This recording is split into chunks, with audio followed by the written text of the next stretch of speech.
Olá, meu nome é Tabata. Hoje vamos falar sobre revisão integrativa. A revisão integrativa é um tipo de revisão bibliográfica e ela possibilita a síntese de evidências sobre um determinado assunto. Surgiu junto com a pesquisa baseada em evidências, justamente a partir do momento que a quantidade de pesquisas e evidências científicas aumentaram e era necessário reuni-las, facilitando o suporte para a tomada de decisão e melhoria da prática clínica.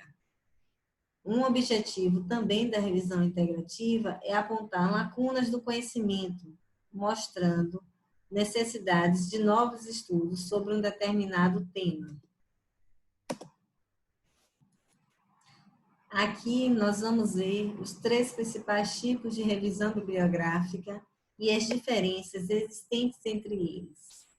A revisão narrativa é aquela revisão teórica que compõe a maioria das pesquisas. Ela não tem um roteiro, um ordenamento para sua realização. O tema é aberto e ela traz uma revisão geral sobre um determinado tema, trazendo seus conceitos, aspectos epidemiológicos e outras abordagens.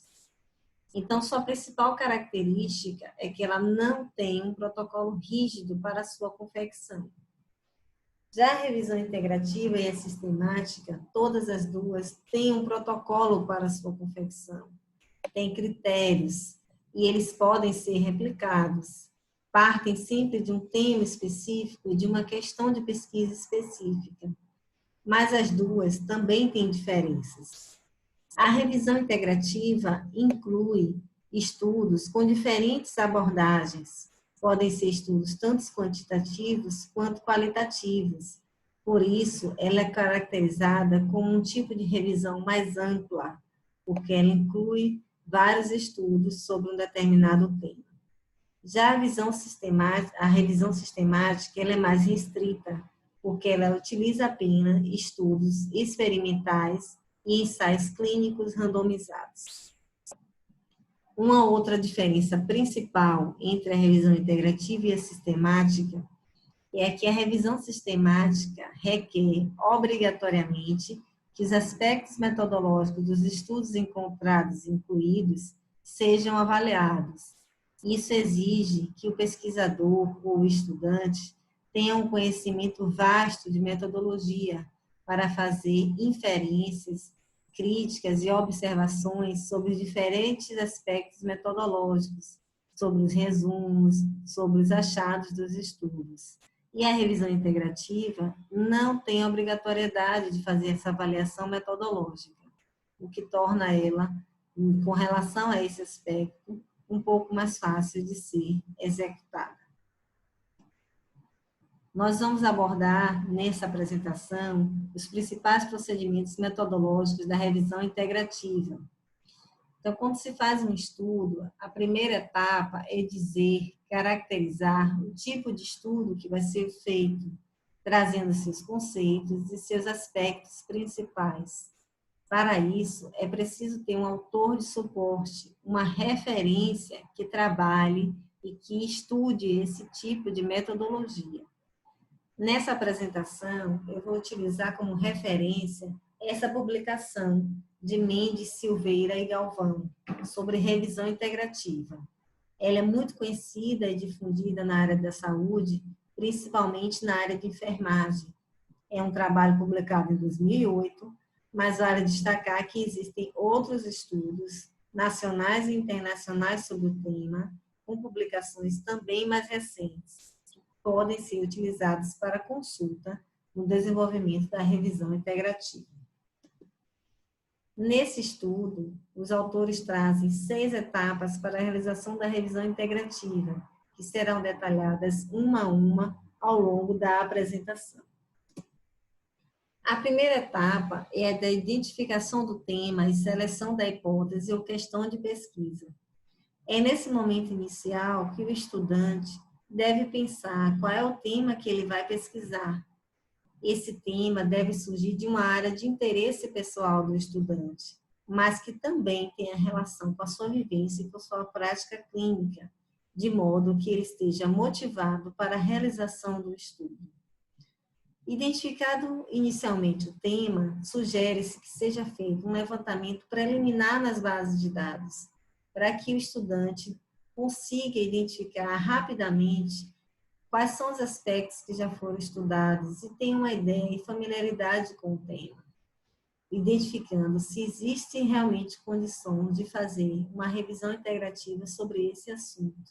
Porque se não houver material publicado suficiente, ou se também tiver muitos estudos, é preciso fazer um aprofundamento sobre o tema ou modificá-lo para que seja possível esse tipo de revisão. Feito isso, o estudante já é capaz de definir a questão e o objetivo da pesquisa. E aqui vai um alerta importante. Por ser uma revisão integrativa, ela tem sempre o propósito de conhecer o fenômeno através da produção científica existente sobre ele, ou conhecer a produção do conhecimento sobre um tema. Então, ao escrever a questão de pesquisa e o objetivo de pesquisa, a redação desses aspectos devem estar relacionadas ao tipo de metodologia que está sendo utilizada, o que no caso da revisão integrativa é sempre para conhecer uma produção do conhecimento. Essa dica vai auxiliá-lo na escrita do seu objetivo e da sua questão de pesquisa. A segunda etapa é o estabelecimento de critérios para a inclusão e exclusão de estudos, amostragem ou busca na literatura. O primeiro aspecto que deve ser definido, quais serão as bases de dados utilizadas.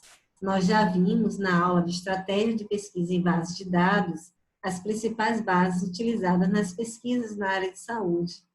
Aqui eu só vou citá-las novamente, que são a BVS, PubMed, Google Acadêmico e o portal de periódicos na CAPES. O estudante deve escolher uma dessas bases, pode utilizar mais de uma delas ou outras que não estão aqui descritas, mas devem sempre justificar a escolha pela base de dados. O período de levantamento dos dados também deve estar claro. Ele deve citar o mês e o ano em que fez a pesquisa. Isso é importante porque os resultados podem variar a depender do período que for pesquisado.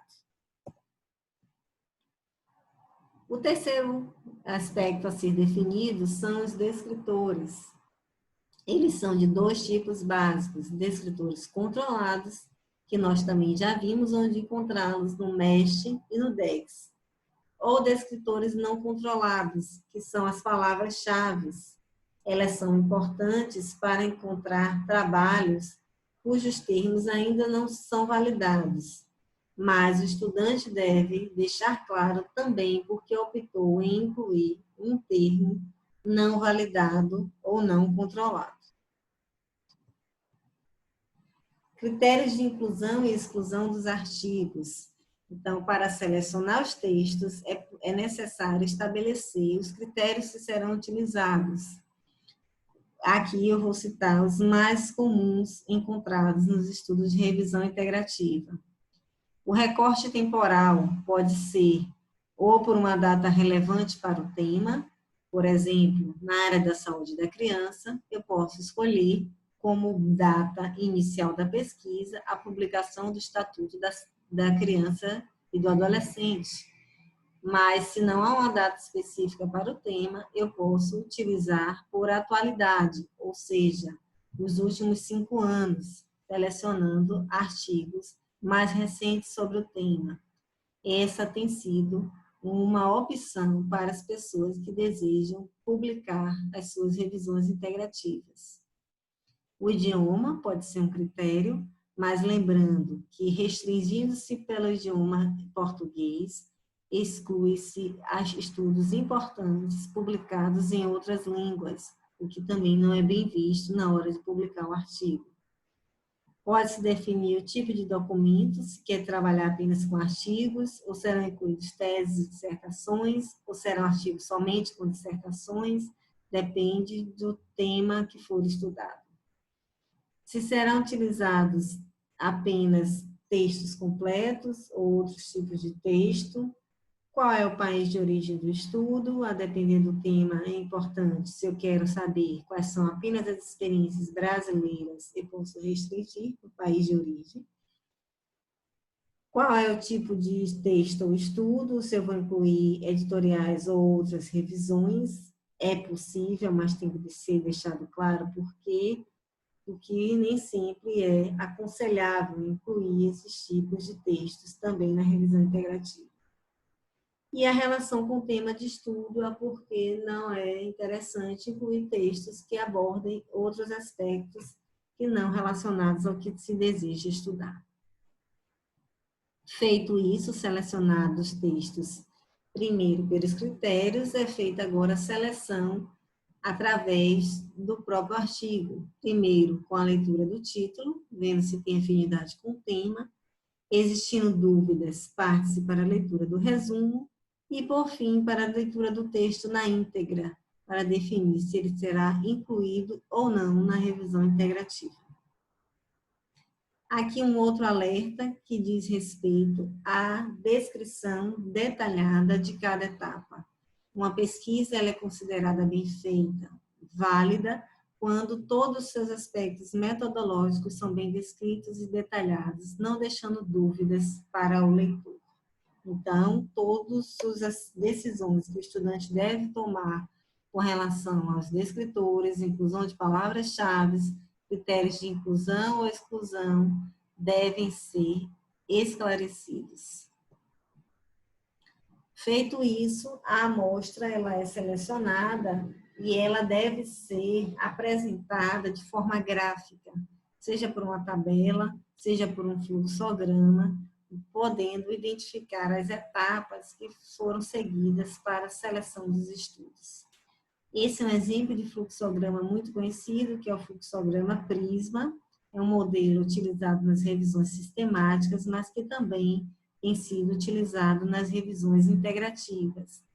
Ele apresenta as etapas de identificação dos estudos, seleção dos estudos através da utilização dos critérios de inclusão e exclusão, elegibilidade através da leitura de títulos, resumos e texto, e a etapa final de inclusão dos artigos até a amostra final. Além da opção pelo fluxograma, também podem ser utilizadas tabelas, mas é importante que todas as etapas sejam apresentadas de forma clara ao leitor. Então, essa amostra, existem dúvidas com relação à quantidade de artigos ideais para compor a amostra. O que a publicação sobre o tema traz é que não existe uma quantidade específica para que o estudo seja considerado representativo, mas o que se recomenda é que sejam incluídos todos os estudos encontrados sobre um tema. Ou seja, se eu encontrei 5 artigos, eu devo incluir os 5, mas se eu encontrei 50 artigos, eu também devo incluir os 50 artigos. Uma outra recomendação é que a seleção seja feita por 2 revisores de forma independente, para que os resultados sejam comparados, visando ter o maior rigor no estudo. Uma dúvida comum com relação aos estudos de revisão integrativa é com relação aos aspectos éticos. Por se tratar de um estudo com dados secundários já publicados, não é necessário submeter ao Comitê de Ética em Pesquisa. Entretanto, esse tipo de pesquisa também requer um cuidado ético com relação aos direitos autorais dos estudos, não prejudicando os autores dos estudos, instituições ou outras pessoas envolvidas. Então, uma lei utilizada como referência para os aspectos éticos na revisão integrativa é a Lei de Direitos Autorais, garantindo que os pesquisadores tomarão cuidado na citação devida das fontes encontradas. A terceira etapa é a definição das informações a serem extraídas dos estudos selecionados, ou a categorização dos estudos. Nessa etapa, deve ser apresentado quais foram os instrumentos utilizados para reunir e sintetizar as informações retiradas dos estudos. Pode ser utilizado um instrumento já validado ou o autor pode optar por construir o seu próprio instrumento. O instrumento validado e conhecido é o de URSI, que eu vou apresentar mais adiante. Mas, no geral, são extraídos dos artigos os seguintes variáveis: título, autor, ano de publicação, local de publicação, categoria dos autores, objetivos, sujeitos ou participantes do estudo, metodologias, resultados e conclusões. Aqui, a publicação de URSI, na sua dissertação de mestrado, em 2005, e o artigo que ela publicou a partir dessa dissertação, em 2006. Esse é o instrumento que ela propõe. Esse instrumento traz aspectos detalhados sobre o estudo, permitindo um aprofundamento na análise dos dados. Ele é amplo, mas ele traz muitos aspectos relevantes na avaliação dos artigos encontrados.